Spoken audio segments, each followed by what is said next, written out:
Keren. Tepuk tangannya dong teman-teman. Keren banget nih Duta Pendidikan.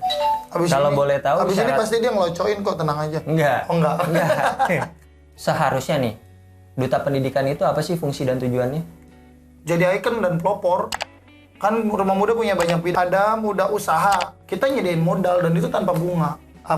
Pelayanan pengaduan gratis soal mentalitas. Halo semuanya, Bung Dharma di sini. Kita kembali lagi di Kepus, Kehidupan Kampus, tentunya hanya di Sintesis Channel. Kali ini kita kedatangan bintang tamu atau narasumber yang gak kalah keren dari bintang tamu yang kemarin-kemarin. Kenalin, Bung Iman. Bung Iman. Boleh perkenalannya Bung Iman? Boleh. Namaku Iman. Nama panjang Iman. Nggak usah grogi, santai aja. Nama panjang Iman Maulana. Iman Maulana, asal Kuliah kampus? di UNIS. UNIS itu apa? Universitas Islam Syekh Yusuf. Saya Yusuf. Tangerang, adanya di Tangerang. Ada di Tangerang, fakultas? Fakultasnya Sospol. Sospol, semester berapa sekarang? Semester akhir, lagi nyusun. Lagi nyusun? Iya. Oke, berarti itu salah satu kesibukannya ya? Iya. Saat ini ya? Biasa kesibukannya, aja. Hah? Biasa aja? Wih, oke ya. Kesibukannya apa aja nih selain skripsian tadi, lagi nyusun? Senin sampai Jumat sih, pagi sampai siang ngajar ya. Biasanya siang sampai sore Ngajar apa tuh? ngajar sekolah. Sekolah? Guru maksudnya? Iya, betul. Ini resmi apa gimana? Resmi, ngajar Resmi? sekolah, iya. Oh, ngajar sekolah di sekolah apa? Di SMK dan di MI. Ngajar apa tuh? Kalau di SMK bisnis online, Bisnis online terus? SKD, simulasi komunikasi digital, Ya. sama geografi. Geografi. Iya. Emang sebenarnya latar belakang pendidikan Iman tuh apa nih? Tadi kan sospol, Iya, tapi ini ngajar di SMK bahkan ya? betul. Ngajarnya digital online lah ya? Betul. Dagang ya, dagang? Iya, betul. Tapi itu fokusnya di geografinya, karena geografi hampir 6 jam. Hampir 6 jam. Kalau boleh diceritain sebenarnya latar belakang pendidikan sebelumnya apa aja sih selain kuliah di UNIS tadi? Kalau MA-nya emang sosial lah, ngambil IPS ya. MA. Iya, pada saat MA-nya. Mm-mm.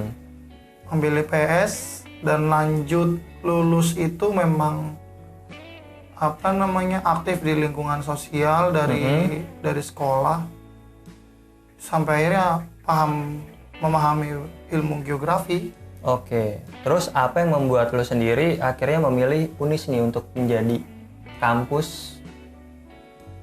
Sebenarnya dapat beasiswa sebelumnya di Malaysia, Di Malaysia? Malaya University, dan itu dipublish juga di Instagram, jadi nggak ngeklaim doang, ada tiketnya juga. Ada tiketnya itu dapat dari Kedutaan Besar Malaysia, waktu itu ikut seleksi. seleksi. Iya. Jadi itu maksudnya sistemnya itu kayak gimana? Daftar. Oh, daftar. Ada kampanye kuliah beasiswa dari Malaysia, ikut seleksi, dapat nomor undian 2.300-an kalau nggak salah. Berarti kan kurang lebih dari 2.000 peserta ya kan? Iya, iya. Ya udah, daftar seleksi, lolos. Iya, lolos. Tapi dapet kenapa tiket. nggak diambil? Ada masalah internal keluarga. Oke. Nah, keluarga yang akhirnya lo lebih memilih Nggak kuliah. nggak kuliah tadinya? Iya, awalnya milih nggak kuliah karena emang nggak boleh kuliah buat nggak ada biaya alasannya. Oh, nggak ada biaya. Akhirnya meyakinkan diri sendiri aja buat kuliah. Akhirnya skip dulu apa Nggak, memutuskan untuk ngumpet-ngumpet atau maksain lah. maksain? Walaupun nggak dapat restu gitu. Oh, tapi memaksakan diri untuk Iya. terus berkuliah ya? Betul. Motivasinya apa sebenarnya? Sehingga lo memaksakan, gue harus kuliah nih? Karena ngelihat peluang sosialnya lebih tinggi di lingkungan mahasiswa.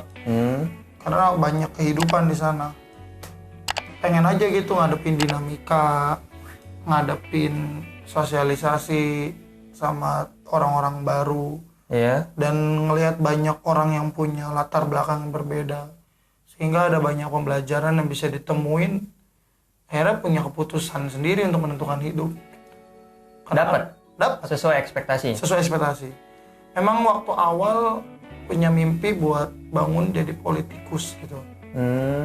Dan makanya ngambil sosial politik ya. Tapi setelah banyak belajar, ternyata itu yang akhirnya itu yang akhirnya dikubur. Dikubur. Iya, jadi sekarang malah punya mimpi punya usaha yang fokusnya di sosial gitu, sosial Apa profit. tuh? NGO kayak gitu-gitu. Iya, betul. Wadah lah. Betul. Jadi memang pengennya kayak gitu aja akhirnya. Di bidang? Di bidang kalau perlu semua bidang gitu. Dan alhamdulillah sekarang udah ngegayat gitu semua bidang. Apa aja tuh kalau boleh tahu? Ada digital, kita main komunikasi digital juga. Itu ada pelayanan pengaduan gratis soal mentalitas, soal Mental health illness gitu-gitu ya? Iya, betul. Itu kita terima aduan kayak gitu juga dan kita layanin by online. Dan kita rekrut juga teman-teman mahasiswa psikolog yang punya basically di sana. Oke. Buat terima pengaduan itu dan kalau bisa bangun komunikasi secara verbal dan non verbalnya gitu. Kalau boleh tahu nama wadahnya apa tuh? Kalau nama organisasinya Hello Hati. Hello Hati. Nah, Hello Hati Rumah Muda. Oh, Rumah Muda. Cuman nama programnya Hello Hati. Itu kan di bidang health ya. Iya. Di bidang mental health ya, di bidang psikolognya. Kalau Rumah Muda ini? Kan Rumah Muda punya banyak bidang. Tadi kan ditanya pengen punya usaha profit yang social profit apa gitu kan. Bidangnya kan. Nah, yang tadi bilang banyak. Salah satunya ada itu yang psikolog.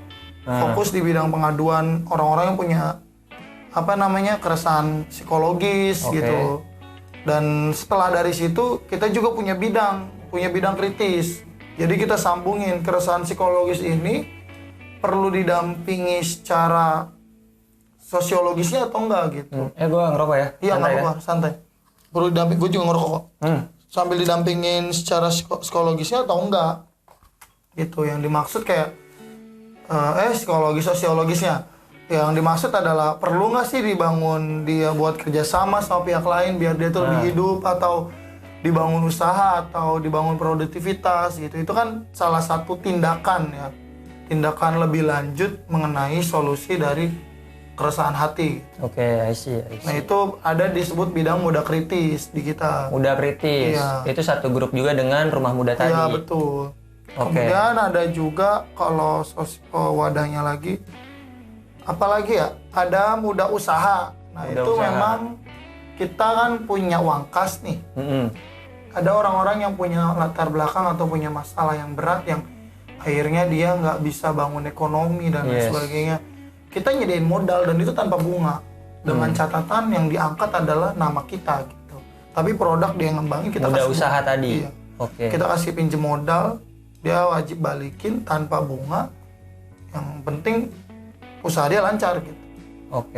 Jadi kayak koperasi juga ya? Iya, Kayak koperasi betul, juga. betul. Tapi itu khusus buat pemuda. Khusus untuk pemuda. Betul.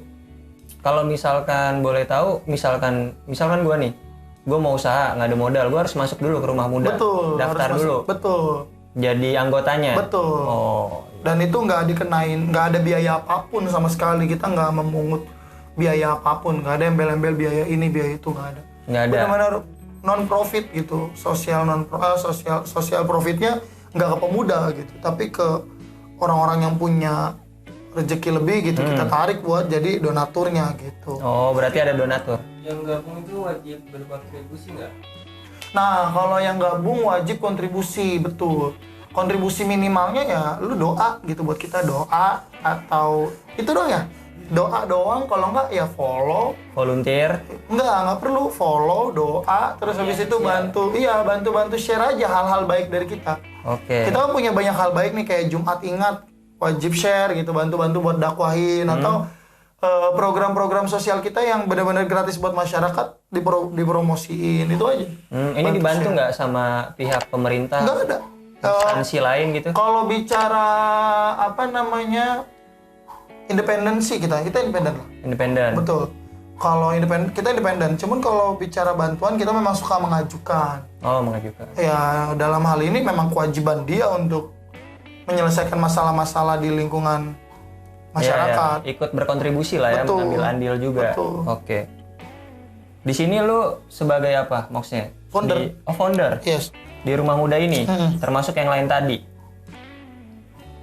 Iya. Enggak, founder kan satu. Rumah Founder Muda. kan pendiri. Pendiri. Inisiasinya apa awalnya? Motivasinya sehingga lu berpikir, wah gue harus ngedirin rumah muda ini nih. Jadi nggak ada maksud apapun ya selain daripada menjawab pertanyaan sang moderator ya kan. Ya. Santai aja sih, memang, Mah. ya emang awalnya gue sering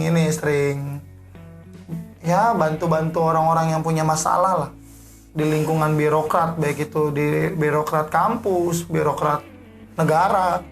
Ya dengan skala kecil gitu, nggak terlalu besar, belum sampai nasional, di wilayah Madia aja atau wilayah-wilayah daerah. Dan memang mereka punya keresahan, yaitu ada diperlambat atau birokrasinya dipersulit atau adanya pungli dan sebagainya Di internal kampus. dimanapun itu. Oh, dimanapun. Di birokrat manapun itu kan sering terjadi lah ya. Ya gue di sini yang sebagai orang yang ngerasa kayaknya gue berani aja buat ngelabrak hal-hal yang menurut gue itu melanggar gitu. Atau Jadi, tidak sesuai lah ya. Iya. Akhirnya gue dampingin aja buat gue labrak, gue dampingin gitu. Sampai akhirnya ada mahasiswa-mahasiswa contohnya di kampus yang ngerasain nggak sanggup bayaran ya. Dan gue bener-bener tahu keadaan ekonominya. Ya gue bantu majuin ke rektorat gitu buat dapat gitu. Akhirnya dapat beasiswa. Ada yang dapat beasiswa sekitar 2 semester. Dan itu memang latar belakangnya nggak mampu, itu karena awal-awal pandemi kemarin. Cuman karena ngebantunya ngap ya, kayaknya banyak amat yang minta bantuan. Akhirnya gue bikin wadah ini biar kita bareng-bareng bantunya gitu. Oh, itu salah satu inisiasinya ya, ingin ngebantu ya. Betul. Ngebantu teman-teman. Oke. Kalau dari Rumah Muda sendiri ini sudah berjalan berapa lama? Alhamdulillah kita baru kemarin ulang tahun. Yang keberapa? Baru banget 2 hari yang lalu. Yang keberapa? Yang ke-1. Oh, udah 1 tahun berarti? Iya. Udah 1 tahun. Itu di semester berapa kalau boleh tahu? Pas lu lagi kuliah?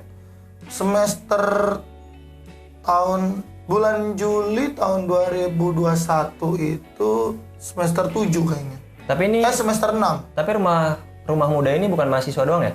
Pemuda intinya, nggak golongin pendidikan. Oh, enggak. Yang penting usia umur. Pelajar, siapapun itulah ya. Dari 17 sampai 30. Kita pakai undang-undang kepemudaan ya, atau Menpora atau Permenpora gitu, antara dua itulah. Yang 17 sampai 30 tuh.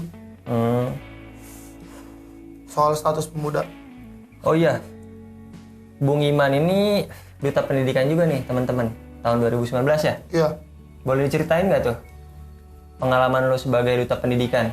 Kayak gimana? Sampai lo bisa jadi duta pendidikan? Iya. Nggak ada yang dibanggain ya sebenarnya dari predikat ini, karena gue sendiri belum ngapa-ngapain ya. Waduh, kenapa tuh? Iya, belum ngapa-ngapain karena baru gitu-gitu aja ngelakuin sosialnya. Belum ada kontribusi, nggak layak itu buat dipanggil duta. Tapi memang itu rezeki aja, kesempatan aja. Dari ajang pemilihan.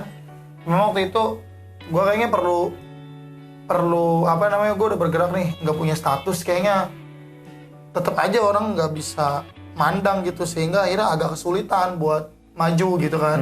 Kayak gimana sih lu siapa maju-maju bela orang gitu kan, kalau nggak punya satu hal yang dipandang. Jadi akhirnya carilah predikat apa yang bisa direbut biar nanti bisa sosial juga. Toh pas gue dapet, gue nggak bakal ngeklaim gue punya gelar itu gitu kan. Oke. Itu perjalanan akhirnya milih ajang duta pendidikan. Pas gelarnya dapet, akhirnya bener-bener bantu. Akhirnya bisa royal gitu, bisa lebih aware gitu sama mimpi gitu, sama harapan. Kayak misalnya yang dulunya gue ngerekrut anak-anak pengajian cuma buat anak umum, sekarang pemulung juga kerekrut gitu.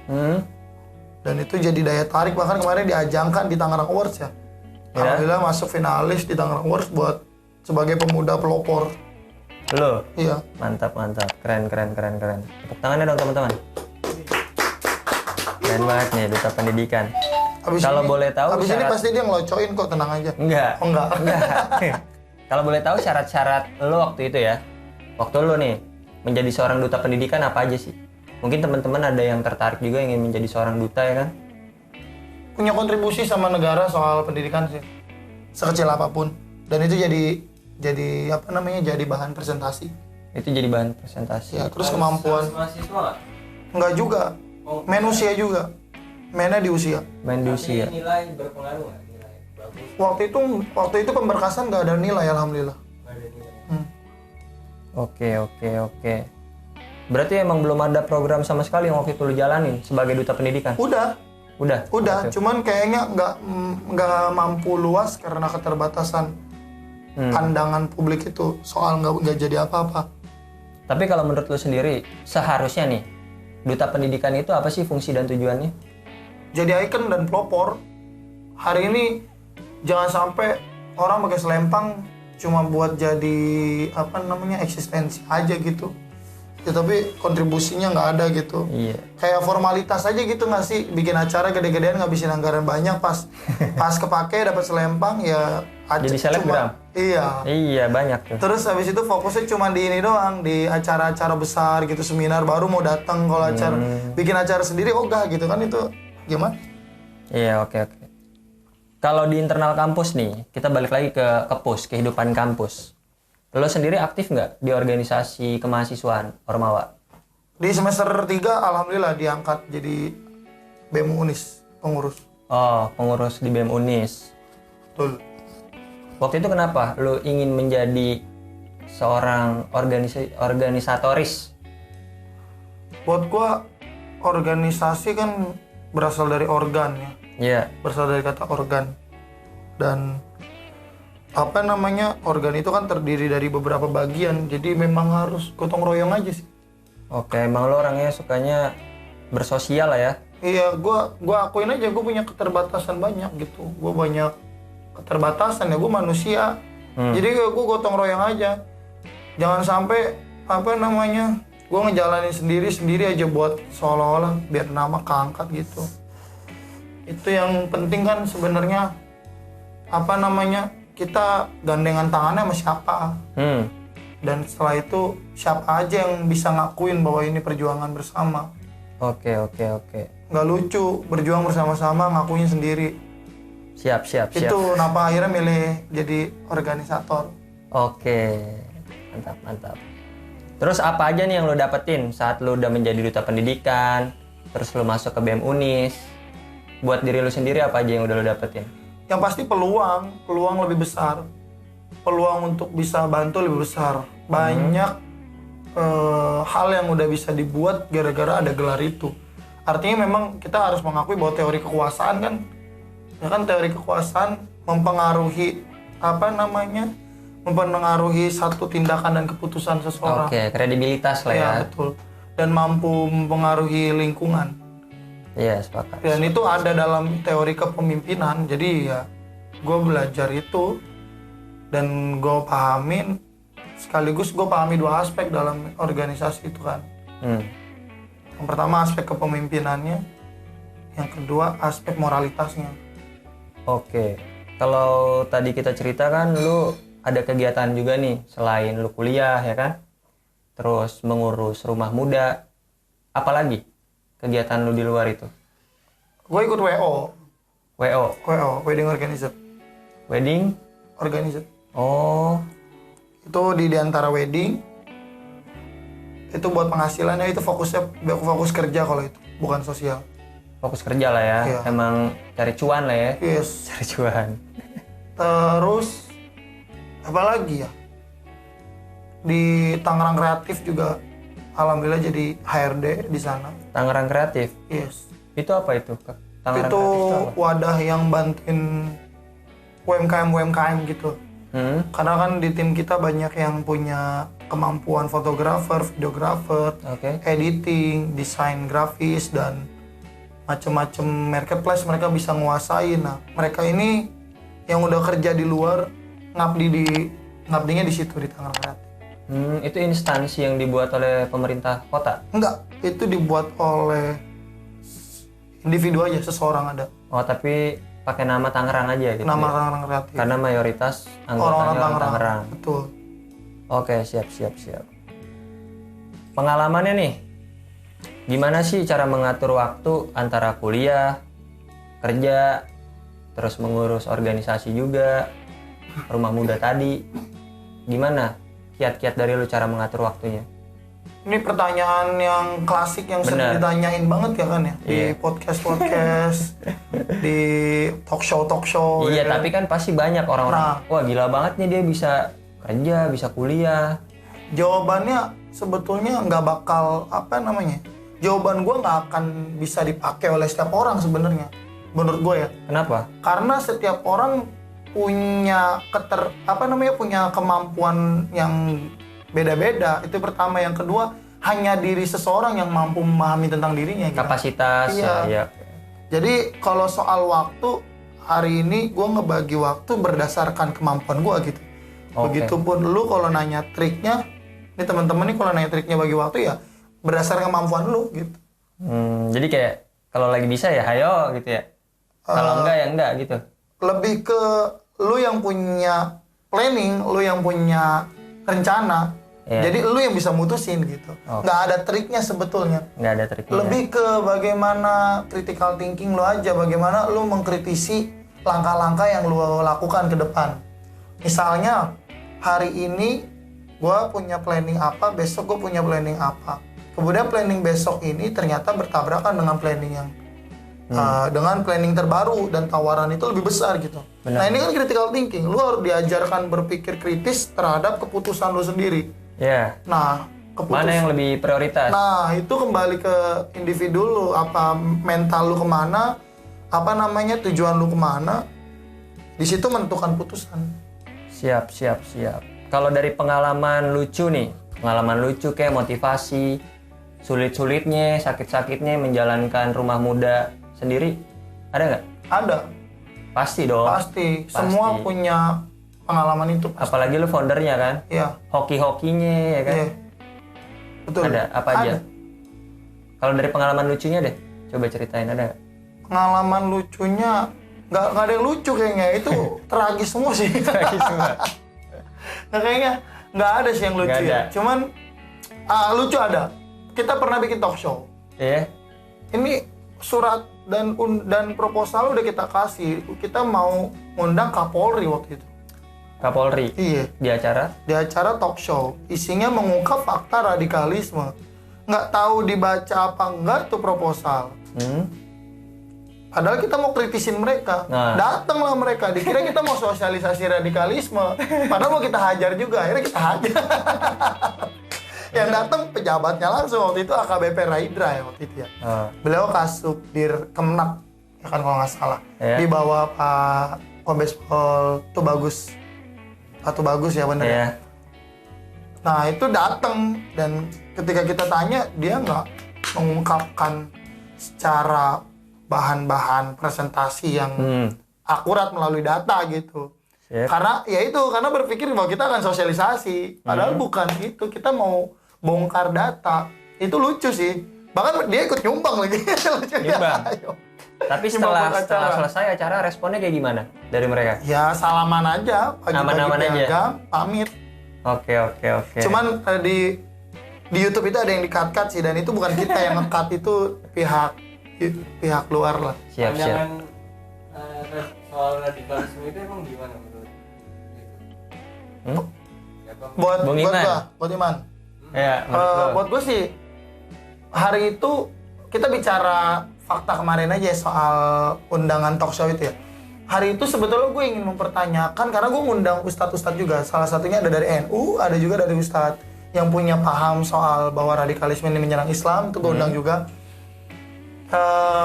Gue menganggap bahwa pemerintah dan polisi harus mampu, atau aparat negara harus mampu membuktikan secara real tentang radikalisme ini. Jangan sampai hanya sebatas isu. Makanya gue undang tuh untuk itu.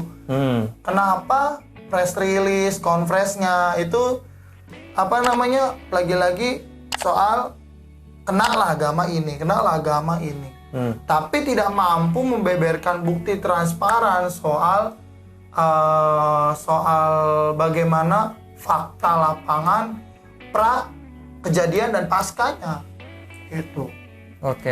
Tiba-tiba konfres orangnya udah ketangkep dan kita nggak tahu bagaimana wawancara dia. Kita belum nonton langsung gimana dia diwawancara gitu. itu kita belum nemu gitu. Dan bahkan ada yang baru diduga teroris langsung ditangkap dan lain sebagainya. Kalimatnya diduga. Dan itu jadi general definisi dari radikal.